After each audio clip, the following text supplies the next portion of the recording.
आज हो रहा है, हो जाएगा, बड़ा विवाद हो जाएगा, मैं बता रहा हूँ। आप इसे खोलो, हटाओ।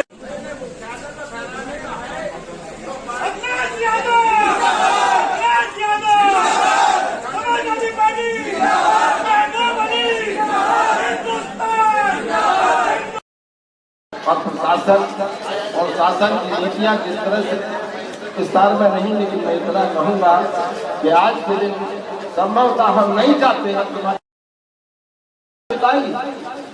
के आधार पर किसी भी स्तर पर किसी भी तरह से कहीं भी बढ़ सकते हैं, चाहे उसमें कुछ भी हो।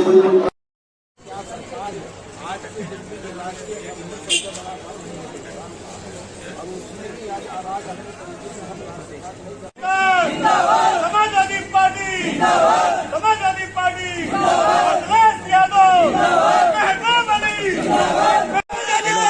समाजवादी पार्टी, महबूब अली, महबूब अली। क्या कहेंगे इसको लेकर? पहले तो आप सब लोगों को और पूरे हिंदुस्तान वासियों को, अमरोहा वासियों को गणतंत्र दिवस की हार्दिक बधाई। और जैसा लगता है कि मैं आज का जो पर्व है, धर्म और जातियों से ऊपर उठकर हिंदुस्तान में हिंदुस्तान वासियों के लिए सबसे बड़ा पर्व है आज का।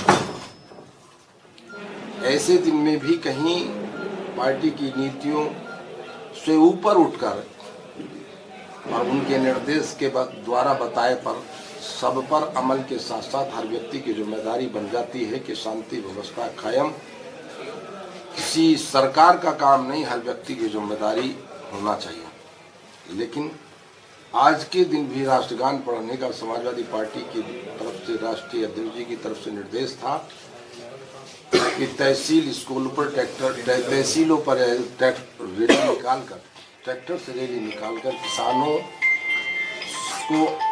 किसानों से अपने आप को संबद्ध कर ट्रैक्टर से जाना है और राष्ट्रगान पढ़ना है।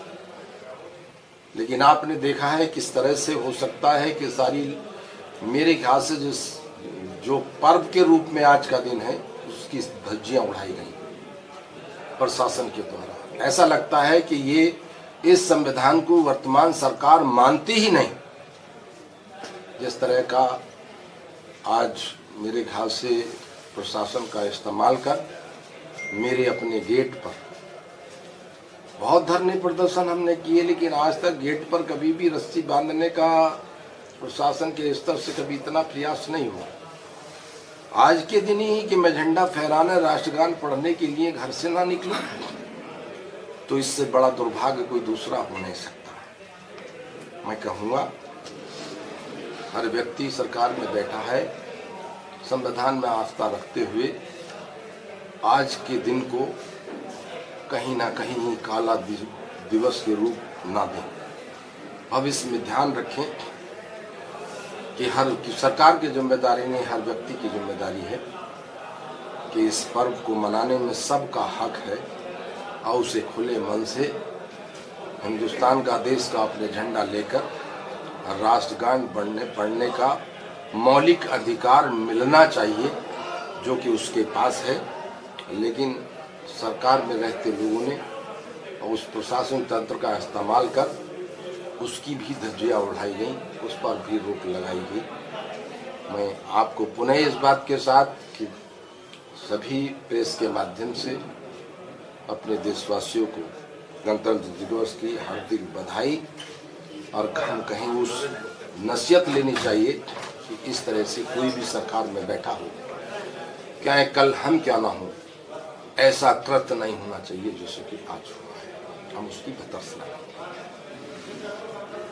आप और आपके बेटे दोनों विधायक हैं और इस तरह से आपको ये गणतंत्र दिवस मनाना पड़ा है, ट्रैक्टर पे खड़े होकर ये राष्ट्रगान पढ़ना पड़ा है, तो क्या कहेंगे? भाई यही दुर्भाग्य है कि राष्ट्रगान एक बिल्कुल जो राष्ट्र का ध्वज है उसे सम्मानित तरीके से फहराने के लिए आज़ादी मिलनी चाहिए, लेकिन वो आज़ादी भी मुझे आज नहीं मिली। ट्रैक्टर से मुझे जाना था, उससे उतरने की इजाज़त नहीं, उसी पर राष्ट्रगान पढ़ने के लिए मैं खुद विवश हुआ कि मैं नहीं चाहता था कि किसी कीमत पर भी आज के दिन कहीं कोई व्यवधान पैदा हो। नहीं हो सकता था, मैं जा सकता था, लेकिन मेरी खुद इच्छा थी आज भी ऐसा कोई काम नहीं करेंगे। कहीं ये गलत है तो वही वो गलत, ये समाजवादी पार्टी के लोग गलत नहीं हो सकते। हमारा हिंदुस्तान के संविधान में आस्था रखने वाले लोग हैं और उसी के आधार पर मुल्क की तरक्की के लिए हम दुआ करते हैं। किसान दिल्ली में हैं उनको भी रोका जा रहा है, उसको लेकर क्या कहेंगे? किसानों से अपने आप को संबद्ध करने के लिए आज ट्रैक्टर से जाना था और तहसील पर राष्ट्रगान पढ़ना था। वो तो मैं इससे पहले परवेज साहब जो एमएलसी हैं वो भी दूसरे कॉलेजों में झंडारोपण करने गए, जल्दी सुबह निकल गए थे क्योंकि 8:30 बजे का झंडारोपण का वक्त था। और मैं भी किसी कॉलेज में मैं भी झंडारोपण करने के उपरांत गांव में जागृति फैलाने के लिए कि आज किसान खुले आसमान के नीचे घर से बेघर है सरकार की गलत नीतियों के कारण। हमारा मन है ये तीनों कानून वापस हों और एमएसपी पर जो उस रेट पर फसलें नहीं खरीदता उस पर दंडात्मक कार्रवाई होनी चाहिए। उसी को ध्यान में रखते हुए मैं अपने गांव गया, कॉलेज पर झंडा फहराया और वहां से भी मैंने अपने ट्रैक्टर से ट्रैक्टर रैली निकालकर पार्टी के दिए गए निर्देशों के पालन में और किसान की जागृति में अपने आप किसानों के साथ संबद्ध करते हुए ये मैं करके आया। अब किसान दिल्ली में हैं और यहाँ गांव-गांव पर आप लोगों की तरफ से क्या किया जा रहा है? हर तरह से प्रयास है। मैं तो कहूँगा कि कोई अगर इस लायक है कि 2 वक्त के खाने का इंतजाम कर सकता है तो उन किसानों के लिए करना चाहिए और उनके साथ जिस तरह से भी हो सकता है हर व्यक्ति का आज जो अन्नदाता दुनिया के साथ साथ हिंदुस्तान के हर व्यक्ति को अन्न खिलाने का काम करता है उसके प्रति संपैति होनी चाहिए हर हिंदुस्तान वासी को। और मेरी ये समाजवादी पार्टी की पूरी संपैति किसानों के साथ है और जो भी संभव सहयोग हो सकता है अपने स्तर से भी और अपने क्षेत्रवासियों और साथियों के साथ उनका सहयोग करने का प्रयास ही नहीं किया, मैंने किया है और आगे भी करता रहूँगा। क्या लगता है सरकार खुद को किसानों के सामने छोटा समझ रही है? ये हठधर्मी पर है। अगर कोई भी है, कोई कानून बनता है तो उससे सलाह ली जाती है। कोई अगर कोर्ट में भी मुकदमा चलता है तो उसके पैरोकार को भी और उसके प्रति गवाहों को भी सुना जाता है। लेकिन इसने न कानून बताने टाइम किसानों से कोई मशवरा किया और उन पर ये कानून लाद दिए गए जो अनलीगल हैं, बिल्कुल असंवैधानिक हैं। और ऐसे कानूनों को किसान विरोधी के साथ साथ तत्काल हटाना चाहिए। वो उद्योगपतियों के पक्ष में है।